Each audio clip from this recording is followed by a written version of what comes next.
Buenos días. La cita filosófica que vamos a intentar aclarar hoy es probablemente la cita filosófica más famosa de toda la historia de la filosofía.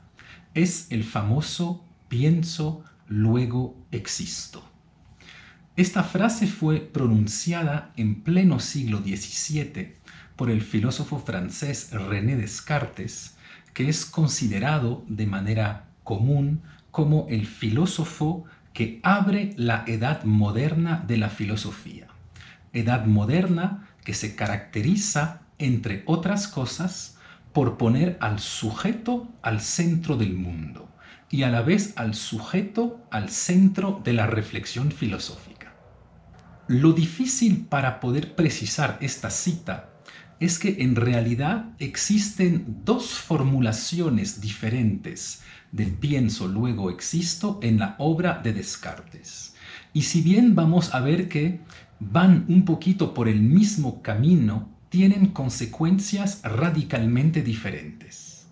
La primera aparición de esta cita se da en un texto de 1638, el famoso Discurso del Método, redactado por Descartes en francés. Por esta razón, el cogito ergo sum se dice en realidad je pense donc je suis, y aparece en la cuarta parte del Discurso del Método, texto que es en realidad un prefacio que Descartes redactó como introducción a tres de sus ensayos científicos: la geometría, la dióptrica, que habla de óptica, y los meteoros, que habla de física. En cambio, bien es cierto que esta fórmula aparece en un texto más tardío de Descartes, un texto que se llama Principios de la Filosofía y que Descartes redactó como una especie de resumen de su filosofía, en el cual esta vez sí aparece en latín como cogito ergo sum. La idea de Descartes en el Discurso del Método, como prefacio a sus obras científicas, es intentar fundamentar de manera metafísica las tres ciencias de las cuales nos va a hablar en los tres ensayos científicos con los cuales fue publicado el Discurso del Método. Y por esta razón, Descartes, en esta cuarta parte, se hace fundamentalmente dos preguntas. Primero, ¿es necesario saber, para quien hace ciencia, si existe una verdad primera sobre la cual vamos a poder construir todo el edificio del conocimiento? Una especie de verdad estable o de punto estable primero que nos va a servir de base fundamental para construir las otras verdades. Y segundo, una vez que hayamos eventualmente encontrado esta primera verdad, pues podremos además saber cuál es el modelo, cuál es la forma, o por así decirlo, cuál es la norma de la verdad. Y para poder contestar a esas dos preguntas, en el Discurso del Método, Descartes va a comenzar cuestionando todas sus opiniones, para saber si es que para alguna de ellas puede determinar si es que es una verdad o no. Y para analizar sus opiniones va a tomar dos caminos un poquito diferentes. Primero se va a decir: de hecho, la inmensa mayoría de conocimientos que yo creo tener provienen en realidad de mis sentidos. El fuego quema, el agua moja, etcétera, etcétera. Sin embargo, bien sabemos, dice Descartes, que nuestros sentidos nos engañan. Nos engañan porque este bolígrafo azul que yo veo aquí, en realidad bien entendemos que tal vez sea verde. Pero además, dice Descartes, todos experimentamos en el sueño que ciertas cosas que nos aparecen como reales son en realidades construcción de nuestra propia imaginación. Y ahí con el ejemplo de los sentidos y del sueño, lo que nos está diciendo en realidad Descartes es que no estamos seguros ni de lo que las cosas son, es decir, de las esencias de las cosas. Algo que yo veo como verde puede ser en realidad rojo. Y el ejemplo del sueño nos sirve para demostrar que además no estamos seguros de las existencias de las cosas. Es decir, no solo no sabemos lo que las cosas son, pero ni siquiera sabemos si es que realmente son, puesto que tal vez todo esto no sea nada más que un puro sueño. Entonces podemos dudar de las esencias de las cosas, tanto como de las existencias de las cosas. Y sin embargo, dice Descartes, y de ahí la verdad primera que constituye la cita que estamos analizando, sin embargo, dice Descartes, hay una cosa sobre la cual no puedo estar equivocándome. Pienso, luego existo. ¿Y por qué no puedo estar equivocándome sobre esto? Pues porque de cierta manera la frase pienso, luego existo es absolutamente indiferente al contenido cognitivo de la cosa que estoy pensando. Expliquemos este punto. Que yo esté pensando 2 más 2 son igual a 4, o que yo esté pensando 2 más 2 son igual a 8, en un caso estaría pensando algo verdadero, en el otro caso estaría pensando algo falso, pero de todas maneras, incluso para poder pensar algo falso, debo necesariamente existir. Quien piensa cosas falsas no existe menos que quien piensa cosas verdaderas. Y lo mismo sucede para las existencias. Bien entendemos que quien percibe al mundo tal como es, o quien al contrario vive en un mundo completamente imaginario, constituido exclusivamente de ilusiones, pues ambas personas necesariamente existen. Porque para poder equivocarme sobre la percepción de la realidad, para ver cosas que no son, debo también necesariamente existir. Entonces entendemos la primera formulación del principio pienso, luego existo, que consiste en decir la existencia del pensamiento es independiente al carácter verdadero o falso de lo que está pensando.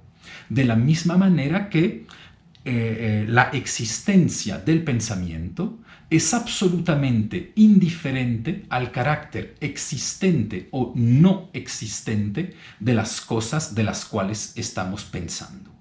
Por lo tanto, el simple hecho de pensar cosas verdaderas, tanto como cosas falsas, nos demuestra necesariamente que existimos. Esta es la verdad primera y la verdad fundamental. Pero lo interesante en el caso de Descartes, para ir un poquito más profundo, porque normalmente la gente siempre cita este pienso, luego existo, del discurso del método, tanto como de los principios de la filosofía. Pero pocas personas se dieron cuenta que hay una segunda formulación de esta misma idea que encontramos en la Meditación 2 del texto de Descartes, que se llama Meditaciones Metafísicas, publicado en 1641. Y lo interesante de esta fórmula es que desaparece la articulación lógica, el famoso ergo latín o el luego español o el donc en francés, pues desaparece la articulación lógica entre el pensar y el existir. Y de repente surge una nueva fórmula que nos va a llevar por un camino parecido y no obstante diferente. En la meditación 2 aparece la fórmula mucho más corta, mucho más seca: soy, existo. Ego sum, ego existo. Y si ven que el simple hecho que desaparezca, en este caso, la articulación lógica entre el pensar y el existir, nos dice que probablemente no es exactamente la misma formulación que la que hemos visto en el discurso del método. Y esto obviamente es un punto fundamental porque se acuerdan que les dije que el discurso del método es un prefacio a las obras científicas de Descartes. En cambio aquí, en 1641, estamos en el texto que Descartes considera como la culminación de su metafísica. Es decir, que es un texto cuyo contenido metafísico es mucho más importante, mucho más profundo que el contenido metafísico de la cuarta parte del discurso del método. Por lo tanto, tal vez esta segunda formulación, soy, existo, sea más importante y sea más fundamental que la que se suele citar como pienso, luego existo. Para poder explicar cómo Descartes llega a este nuevo soy, existo, debemos retomar durante algunos minutos toda la lógica de la meditación 1. Una vez más, en las meditaciones metafísicas, Descartes explica que busca dos cosas. Busca primero si es que dispone de una verdad primera sobre la cual construir el edificio del conocimiento y nos dice además que si es que encuentra esta verdad primera, pues habrá además encontrado el modelo típico o el paradigma de toda verdad posterior que podremos construir. Así que habremos alcanzado un doble beneficio, la verdad primera y además qué es una verdad, cómo se presenta una verdad, cuál es la norma de la verdad. Y para poder alcanzar este objetivo, durante toda la meditación 1, Descartes va a aplicar lo que se llama la duda metódica, que se distingue en filosofía de la duda escéptica. Alguien que es un escéptico es alguien que realmente duda que existan verdades. En cambio, alguien como Descartes que aplica una duda metódica es alguien que de manera voluntaria va a intentar dudar de todo lo que conoce, pero esperando alcanzar cierto tipo de verdad. Entonces, la idea de Descartes consiste en decir, bueno, pues voy a dudar de absolutamente todas mis opiniones, a ver si al final de todo el proceso alguna verdad habrá resistido a este camino de la duda metódica. Y dice, obviamente, en una vida humana no tengo el tiempo de poder dudar de cada una de mis opiniones y de analizar cada una de mis opiniones, porque para eso necesitaría de dedicarle un tiempo casi infinito. Entonces voy a ser de manera más económico, es decir que en vez de atacar cada opinión para ver si resiste, lo que voy a hacer es atacar cada una de las fuentes por las cuales pienso que he recibido mis opiniones. Y entonces comenzamos y dice, ahí el punto de partida es un poquito el mismo que el que encontramos en el discurso del método. Y dice, la inmensa mayoría de las cosas que yo pienso conocer provienen en realidad de mis sentidos. Y una vez más, mis sentidos me engañan. ¿Y por qué mis sentidos me engañan? Pues porque mis sentidos nunca reflejan lo que las cosas son, sino que mis sentidos reflejan el tipo de relación que yo tengo con las cosas. Todos hemos experimentado que cuando padecemos de fiebre, pues un plato salado de repente sabe amargo. Entonces, es decir que en realidad el carácter amargo o salado del plato no está tanto en la esencia del plato, está en el tipo de relación que yo puedo tener con este plato. De la misma manera, hagan filosofía práctica, pongan frente a ustedes 3 baldes de agua, uno caliente, uno frío y al medio uno tibio, dejen sus dos manos en los baldes externos, el de agua caliente y el de agua fría, y de repente pongan sus dos manos en el de agua tibia. Pues verán que para la mano que estaba en el agua caliente, el agua tibia le va a aparecer como fría, y para la mano que estaba en el agua fría, el agua tibia le va a aparecer como caliente. Es decir, que una vez más, mis sentidos me dan a percibir al mundo según el estado en el cual yo estoy, y no de manera absolutamente objetiva. Razón por la cual Descartes dice: no puedo contar sobre mis sentidos para alcanzar la verdad de la esencia de las cosas. Sin embargo, dice Descartes, si bien mis sentidos pueden engañarme sobre lo que las cosas son, en realidad difícilmente pueden engañarme sobre el hecho que las cosas son. Bien es cierto que yo puedo aquí mismo ver un libro verde o un libro rojo, y puedo engañarme, si soy daltónico, sobre el color del libro. Pero cual sea el color del libro, es absolutamente innegable que hay un libro aquí mismo. Es decir, que la existencia del libro parece una certeza absoluta. Y Descartes dice: deberíamos estar realmente locos. Es el famoso argumento de la locura que dio lugar a un debate fascinante entre Foucault y Derrida. Pues deberíamos estar locos para pensar que nuestros sentidos nos engañan sobre la existencia de las cosas. Y Descartes dice: en realidad, bien es cierto que no estamos locos, pero todos experimentamos en el sueño que ciertas cosas cuya existencia nos parece indudable, pues en realidad no existen. Si ven que en este caso el sueño es una especie de extensión del argumento de la locura a la totalidad de la humanidad. Es en el sueño que, tal como los locos, podemos pensar que las cosas que existen no existen, o que las cosas que existen no existen. Entonces, si ven que el argumento del sueño le sirve a Descartes para intentar mostrar que ni siquiera estamos seguros de la existencia de las cosas. No obstante, precisa Descartes, en realidad el argumento del sueño no es tan fuerte tal como podríamos imaginarlo, por la razón siguiente. Un sueño, o el mundo de los sueños, siempre se basa sobre elementos reales, sobre elementos de la realidad tal como existe fuera del sueño.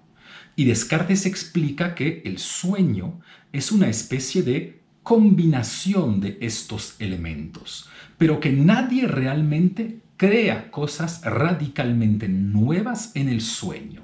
Por ejemplo, nadie ha visto en el sueño colores radicalmente nuevos. Nadie ha escuchado sonidos o notas radicalmente nuevas. Nadie ha visto figuras geométricas radicalmente nuevas. Incluso si tomamos el ejemplo de las pesadillas y de sus famosos monstruos. Pues bien ven que los monstruos de las pesadillas no existen en la realidad, pero se componen de elementos de la realidad. Una cabeza de lobo, sangre sobre los dientes, colores con este o este matiz. Es decir, que el sueño no es una creación radical, sino únicamente una composición que el sujeto hace a raíz de elementos de la realidad. Por lo que tal vez ni siquiera el sueño pueda hacernos dudar de la existencia de la realidad, puesto que yo no pude inventar todos esos colores que yo veo en mi sueño. Y sin embargo, dice Descartes, sabemos que existe un Dios, y que este Dios, como es un Dios omnipotente, puede engañarnos sobre absolutamente todo. Ahí sí ven que es una especie de argumento martillo de Descartes. Llevamos el argumento al absoluto. Hemos cuestionado los sentidos, hemos cuestionado el sueño, la realidad, la difícil distinción que podemos hacer entre sueño y realidad. Bueno, pues el argumento de Dios, de cierta manera, viene a agravar la dificultad. Dios es omnipotente, por lo tanto puede engañarnos sobre absolutamente todo. Sobre las esencias matemáticas, sobre la existencia del mundo, sobre los colores, etcétera, etcétera.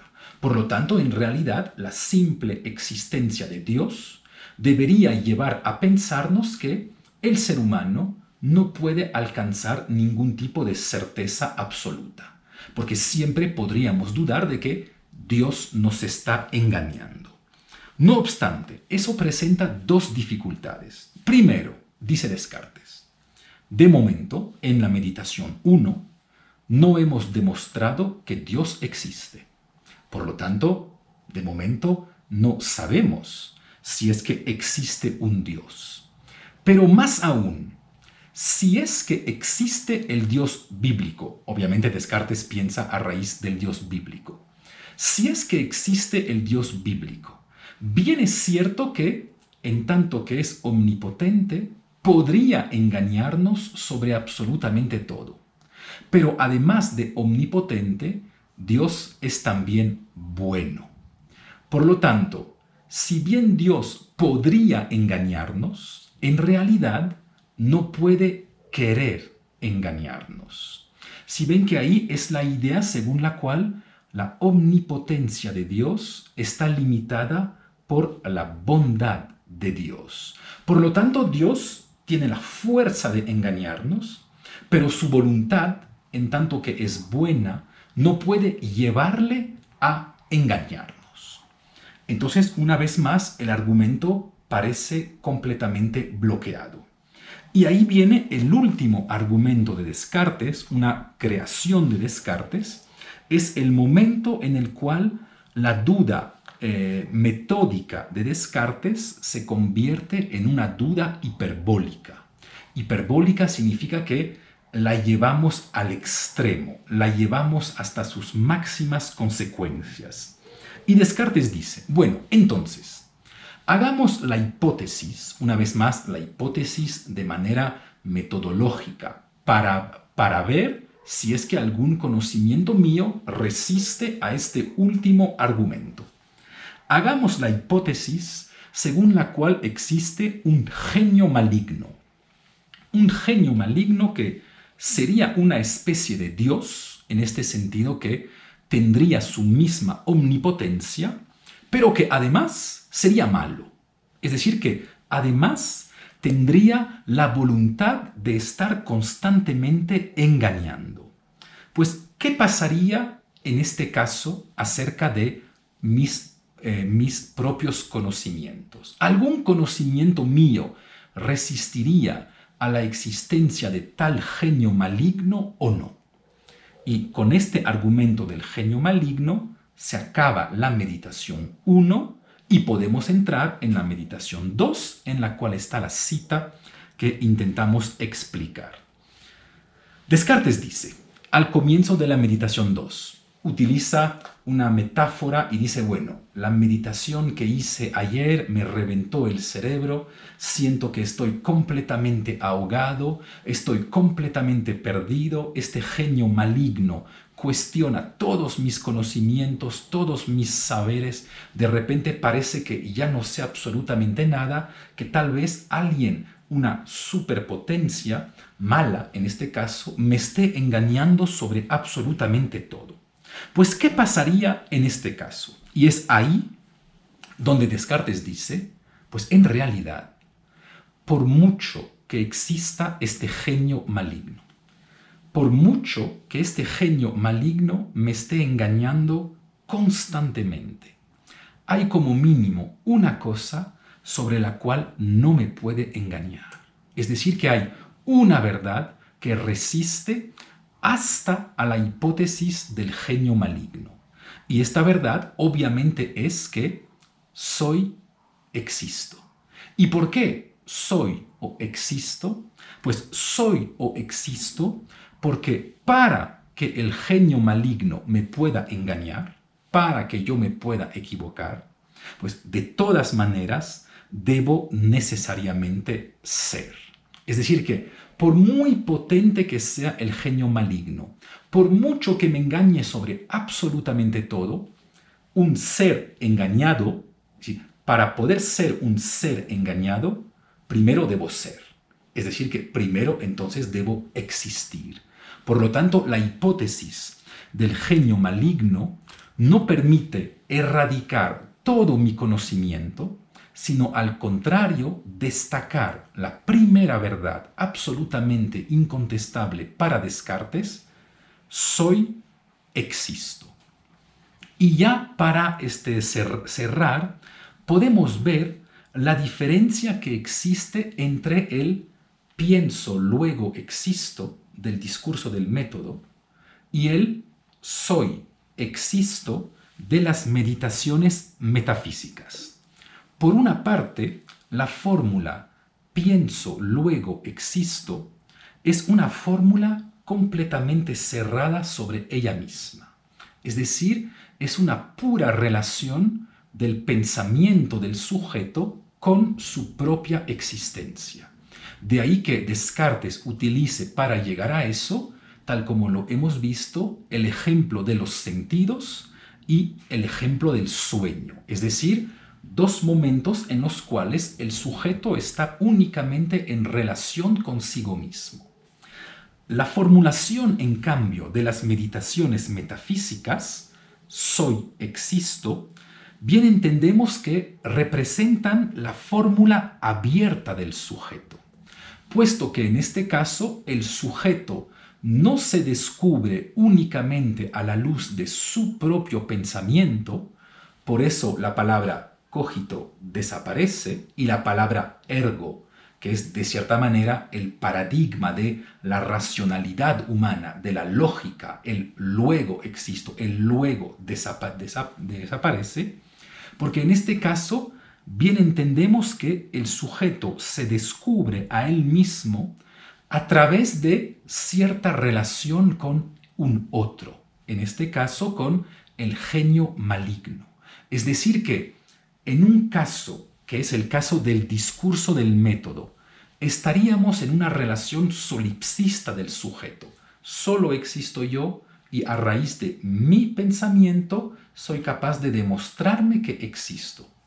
En las meditaciones metafísicas es a raíz de un encuentro con el genio maligno, es decir, con el otro, o es en el otro que de repente descubro que existo. Ya no de manera lógica, cerrada sobre mí mismo, sino de manera existencial en la mirada o en el diálogo con el otro. Y de ahí la importancia fundamental no sólo de la fórmula pienso, luego existo, sino de bien entender la diferencia entre esas dos fórmulas. Porque una vez más, en este caso, Descartes se presenta como la brújula de la filosofía moderna y de la filosofía contemporánea. Es decir, que Descartes es, a su manera, quien abre todos los caminos y quien señala todas las diferentes direcciones posibles que vamos a poder tomar. Por un lado, el sujeto solipsista, cerrado sobre él mismo, principio y fundamento de absolutamente todo, que será lo que más tarde en filosofía se llamará el sujeto trascendental, es decir, el sujeto que construye el mundo, el sujeto principio de todo.